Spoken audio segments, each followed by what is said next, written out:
दोस्तों नमस्कार। India news views में आपका स्वागत है। मैं हूं हर्ष रंजन। दिल्ली के मुख्यमंत्री अरविंद केजरीवाल ने बेल पर रिहा होने के बाद आज अपने इस्तीफे का ऐलान कर दिया है, लेकिन इस्तीफा उन्होंने अभी दिया नहीं है। उन्होंने ऐलान करके ये कहा है कि वो 2 दिन के बाद अपना इस्तीफा देंगे, यानी मंगलवार 17 सितंबर को इस्तीफा देंगे वो। और जैसा कि हम सब जानते हैं, 17 सितंबर एक महत्वपूर्ण तिथि है भारत में, क्योंकि उस दिन विश्वकर्मा पूजा भी मनाई जाती है और 17 सितंबर को हमारे प्रधानमंत्री नरेंद्र मोदी का जन्मदिन भी है। यानी कि उस दिन अगर अरविंद केजरीवाल इस्तीफा देते हैं, जैसा कि उन्होंने दावा किया है, कहा है, तो खबरों का कुछ पीस, कुछ पाई वो अपने पास भी ले जाएंगे। लेकिन सवाल ये है कि अरविंद केजरीवाल ने मुख्यमंत्री पद से इस्तीफा देने का ऐलान अब क्यों किया है, इसकी टाइमिंग क्यों है? जब जेल गए थे, जेल जाने से पहले क्यों नहीं किया था? क्योंकि वो जेल से सरकार चलाना चाह रहे थे, और बेल पर रिहा होने के 2 दिन बाद ही उन्होंने ये ऐलान कर दिया। साथ ही अब सबको पता है कि चुनाव जो है दिल्ली में भी 2025 में शुरुआत में ही होगी। फरवरी मार्च में चुनाव होना है और चुनाव में ज़्यादा दिन बचे नहीं हैं, 6 महीने से भी कम का समय बचा है। तो विधानसभा जो दिल्ली की है वो भंग नहीं की जाएगी, ये भी अरविंद केजरीवाल ने कहा है। साथ ही ये भी कहा है कि उप मुख्यमंत्री रहे मनीष सिसोदिया भी मुख्यमंत्री नहीं होंगे, यानी चुनाव होने तक दिल्ली में विधायक दल की बैठक में किसी और को मुख्यमंत्री चुना जाएगा। यानी आम आदमी पार्टी का कोई और व्यक्ति मुख्यमंत्री हो सकता है आतिशी हो सकता है कोई और हो, ये विधायक दल के नेता चुनेंगे। बहरहाल ये उनके पार्टी का मामला है। अब सवाल ये है कि इनकी टाइमिंग ये क्यों है, पहली चीज़। और जो इतिहास अरविंद केजरीवाल ने जेल से सरकार चलाने का या नैतिकता के आधार पर इस्तीफा नहीं देने का रचा है, क्या उसकी भरपाई करना चाह रहे हैं? क्या जो डैमेज हो चुका है, कर चुके हैं अपनी पार्टी का, स्वयं का, उसे कंट्रोल करना चाहते हैं? दोस्तों, अरविंद केजरीवाल एकमात्र इस देश के ऐसे मुख्यमंत्री हैं जिन्होंने ये साबित कर दिया है कि संविधान में उनकी कोई श्रद्धा नहीं है। हालांकि संविधान में ये कहीं लिखा नहीं है कि जेल जाने के पहले कोई मुख्यमंत्री इस्तीफा देगा, लेकिन अगर अपने देश का इतिहास देखें तो बड़े से बड़े मुख्यमंत्री, बड़े से बड़े मंत्री, जब भी उन पर कुछ आरोप लगे हैं, जेल जाने की नौबत आई है, तो उन्होंने सबसे पहले अपने पद से इस्तीफा दिया है। अरविंद केजरीवाल लालू प्रसाद यादव से बड़े मुख्यमंत्री नहीं हैं, और मुझे ध्यान है कि चारा घोटाले में जिस दिन लालू यादव को सजा हुई थी, कोर्ट से बाहर निकलते ही उन्होंने ऐलान कर दिया था कि वो इस्तीफा दे रहे हैं और राबड़ी देवी, उनकी पत्नी, मुख्यमंत्री बनेगी। अब वो किसे मुख्यमंत्री बनाते हैं ये अलग बात है, लेकिन उन्होंने अपने इस्तीफे से कम इतनी बात साबित कर दी थी कि संविधान में उनकी श्रद्धा है, उसे वो मानते हैं। जयललिता का उदाहरण देखिए। जयललिता ने भी जेल जाने से पहले इस्तीफा दे दिया था। वो मुख्यमंत्री थी, बड़ी मुख्यमंत्री थी, बड़े प्रदेश की मुख्यमंत्री थी। हाल फिलहाल के दिनों में हेमंत सोरेन, झारखंड के मुख्यमंत्री, उन्होंने भी इस्तीफा दिया और जब जेल से बेल पर वापस आए तो वापस फिर से मुख्यमंत्री बने। राजनीति दोस्तों अपनी जगह चलती है, लेकिन संविधान के प्रति क्या आपकी श्रद्धा है, क्या आपको उसमें भरोसा है? ये बात देश के पहले मुख्यमंत्री ऐसे होंगे अरविंद केजरीवाल, जिन्होंने साबित किया है कि नहीं, मेरी कोई श्रद्धा नहीं है, मैं तो इतिहास ही रचूंगा। और उनका जो एक ऑरा था, जो एक करिश्मा था, वो टूट चुका है।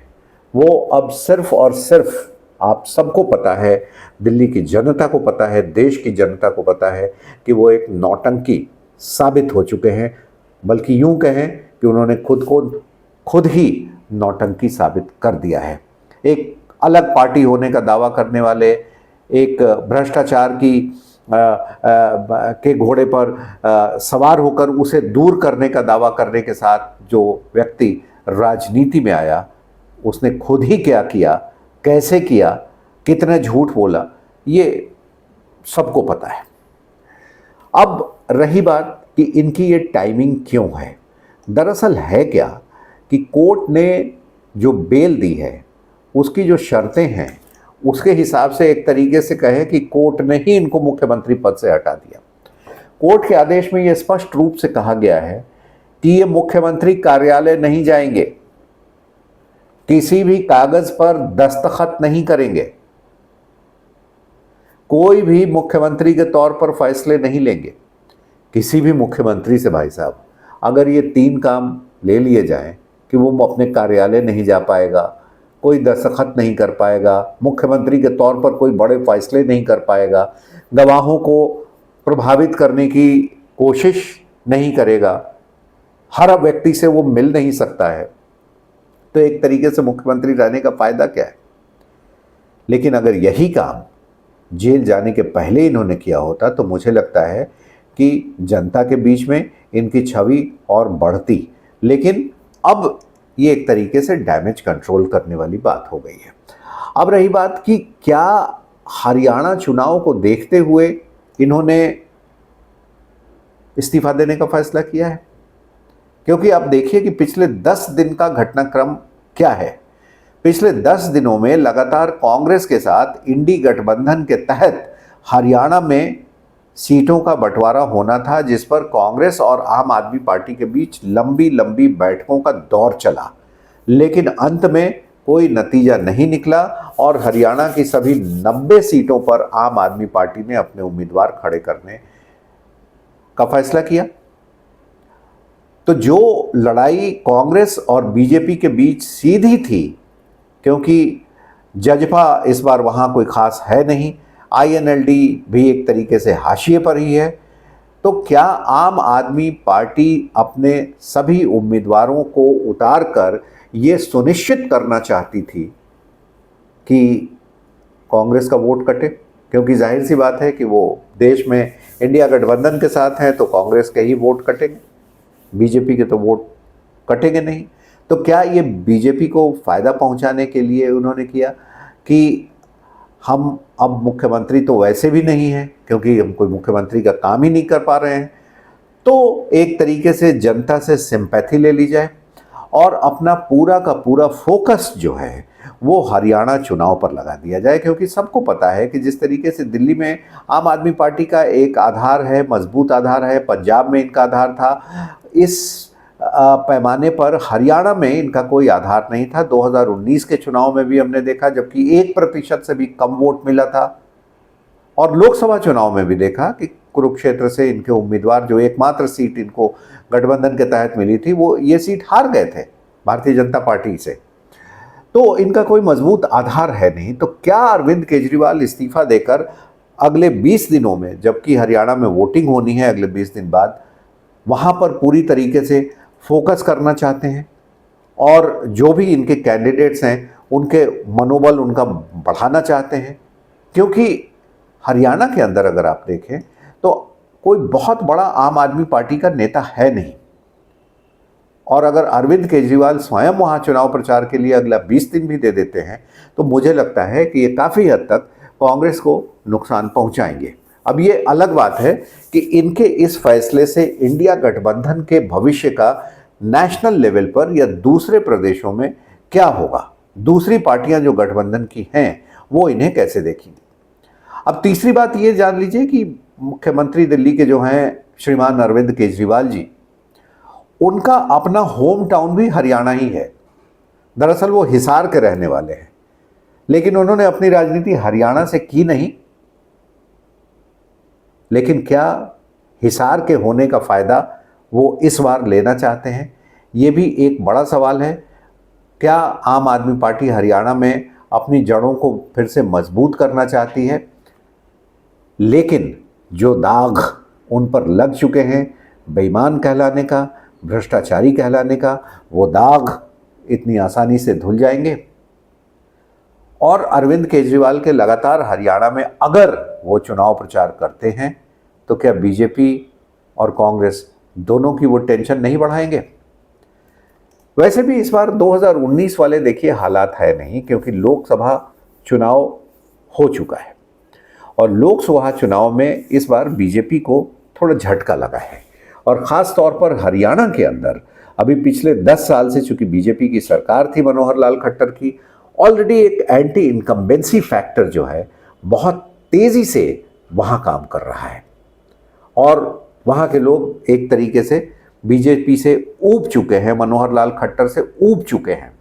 आपने देखा कि जो रैलियां भी बीजेपी की हो रही हैं प्रधानमंत्री सहित, उसमें मनोहर लाल खट्टर की तस्वीर गायब है। प्रधानमंत्री नरेंद्र मोदी ने स्वयं एक रैली में कहा कि अभी के वर्तमान हरियाणा के जो मुख्यमंत्री हैं नायब सिंह सैनी, वो बड़ों से बड़े नेता हैं। यानी खट्टर का नाम नहीं लिया उन्होंने, लेकिन नायब सिंह सैनी को बड़ा नेता बताया। और उस रैली में जितनी तस्वीरें थी, जितने पोस्टर्स थे, उसमें मनोहर लाल का फोटो कहीं नहीं देखने में आया। क्या वजह है? वजह तो यही है कि एंटी इनकम्बेंसी है। लोग मनोहर लाल खट्टर से ऊब चुके हैं और पार्टी भी इस चीज़ को जानती है, इसीलिए उनका नाम तक नहीं ले रही है और उनकी फोटो भी नहीं लगाई जा रही है। तो क्या अरविंद केजरीवाल अब ये नया गुल खिलाने वाले हैं एक और इतिहास रचने के बाद, या अपनी मुंह की खा के वहाँ से भी लौटेंगे?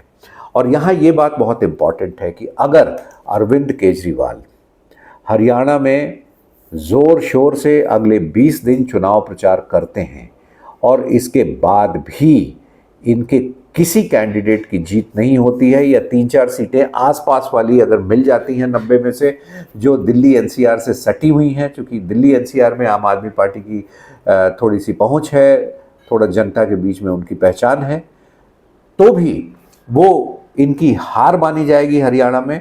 और अगर उस हार का तमगा लेकर ये वापस अगले 2-3 महीने में दिल्ली के चुनाव में जाते हैं, तो ये मान लीजिए कि दिल्ली के चुनाव में भी इनकी हार सुनिश्चित है।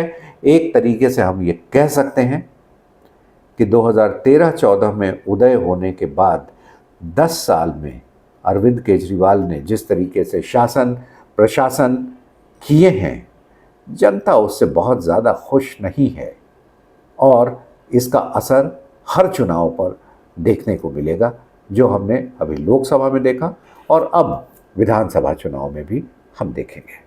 नमस्कार।